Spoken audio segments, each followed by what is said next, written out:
Aujourd'hui, trop de personnes laissent de belles opportunités leur passer sous le nez. Et tu sais pourquoi? C'est à cause de la peur. La peur d'échouer, la peur de décevoir. Et finalement, elles ne font rien de ces opportunités. D'accord?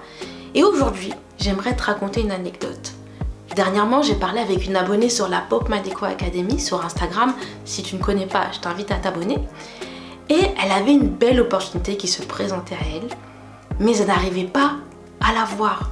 Elle était trop concentrée sur la peur, sur le risque. Et avec cette histoire, j'aimerais te montrer que finalement, les opportunités, elles sont partout. C'est à toi en fait de transformer ta vision des choses et justement de transformer ces peurs en opportunités de briller. Hello, moi c'est Priscilla, décoratrice d'intérieur. J'accompagne aussi les personnes à travers la Pop Madeco Academy à se reconvertir sereinement et rapidement dans la décoration d'intérieur, mais aussi les personnes qui sont déjà en activité à la booster. Comme je te le disais, sur la Pop Madeco Academy sur Instagram, j'aime bien prendre le temps de discuter avec mes abonnés, savoir quel profil, est-ce que c'est des personnes qui sont en réflexion, des personnes qui sont déjà en reconversion, des personnes qui sont peut-être déjà en activité. Voilà, j'aime bien discuter avec mes abonnés, notamment quand ils arrivent, mais aussi tout au long de leur parcours sur mon compte. Et finalement, j'ai discuté avec une prothésiste ongulaire, c'était en août, et elle me disait que finalement, elle aimait la décoration d'intérieur, elle aimait son activité de prothésiste ongulaire, mais elle aimait quand même aussi la décoration d'intérieur. Elle aimait passer du temps sur Pinterest, dans les magasins, à trouver des belles choses, etc. et à se projeter dans les espaces. Mais elle m'a dit en fait tout simplement qu'elle n'osait pas en tout cas envisager une reconversion parce que déjà, elle ne pensait pas que c'était compatible avec son actuelle activité de prothésiste ongulaire. D'autre part, elle avait en fait du mal, en tout cas, à se dire qu'elle serait compétente. Elle m'a dit tout simplement qu'elle avait l'impression que si elle se lançait dans ça, peut-être ça allait pas marcher ou ça allait pas plaire. Elle avait peur en fait de décevoir justement les personnes. Et moi, quand j'ai compris sa situation, son profil, etc., moi, j'ai tout de suite vu l'opportunité.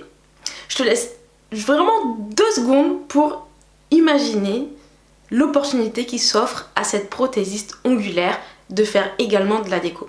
2 secondes. Top. Je vais te dire. Alors déjà, il faut savoir que elle est déjà à son compte, hein.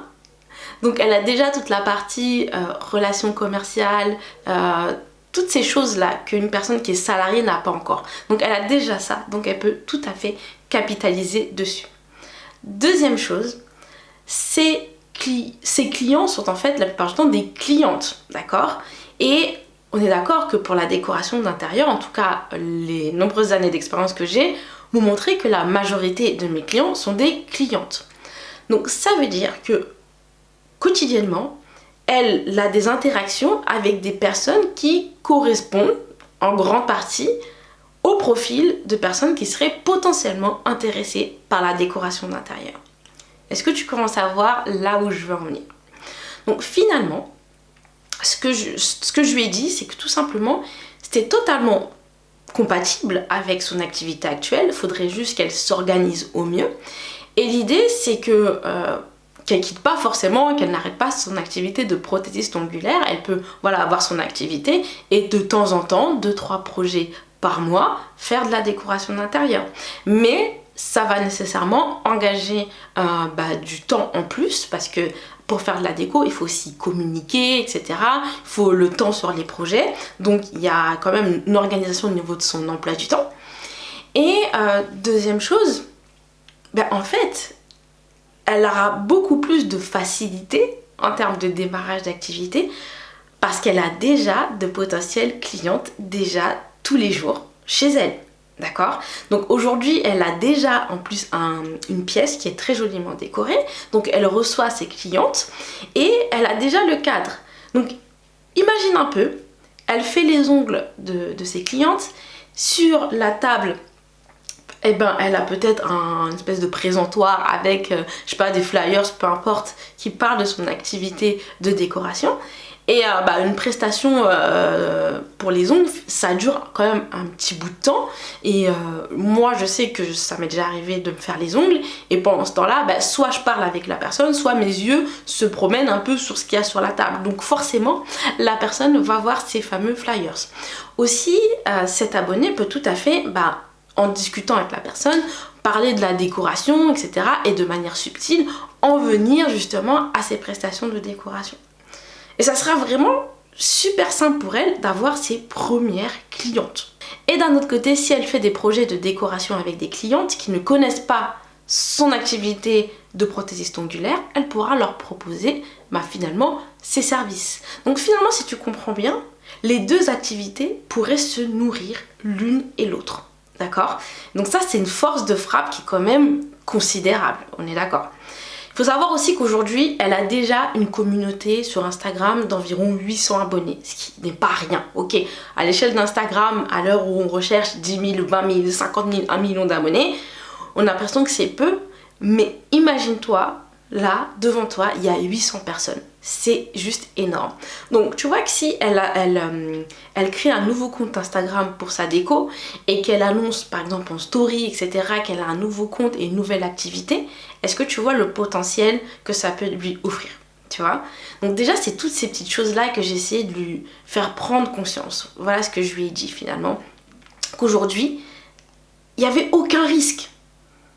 Le seul risque, oui, c'est c'est pas un risque. La seule conséquence aujourd'hui, c'est que ça va lui demander du travail, d'acquérir les compétences, les connaissances en termes de décoration d'intérieur. Mais sur le côté entrepreneurial, le côté créatif, le côté relation client, elle a déjà tout ça. Donc elle peut capitaliser dessus.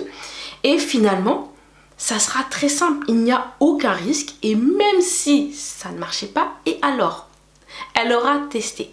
Moi aujourd'hui, j'ai envie que tu me dises en commentaire si, à la place de cet abonné, tu aurais osé te lancer dans la décoration, tu aurais osé créer cette deuxième activité et capitaliser et créer un espèce de vase communicant entre les deux activités qui viennent comme ça se nourrir. Dis-moi ça en commentaire. Et aussi, j'aimerais que tu dises aujourd'hui, j'aimerais que tu réfléchisses aujourd'hui sur toutes ces opportunités, toutes ces fois où tu as dit « Ah non, je peux pas. Ah non, mais c'est trop fou, je peux pas faire ça. Non, mais attends. » Voilà, toutes ces fois où tu as eu peur, est-ce que ces peurs sont réellement fondées?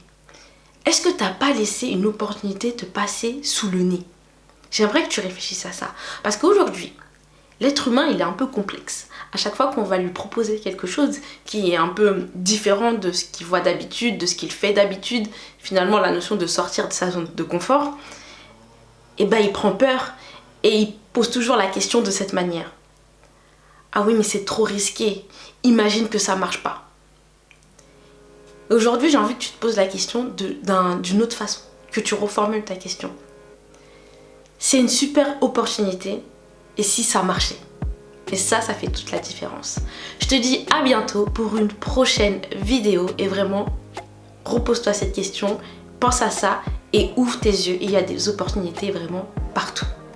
Ciao, ciao!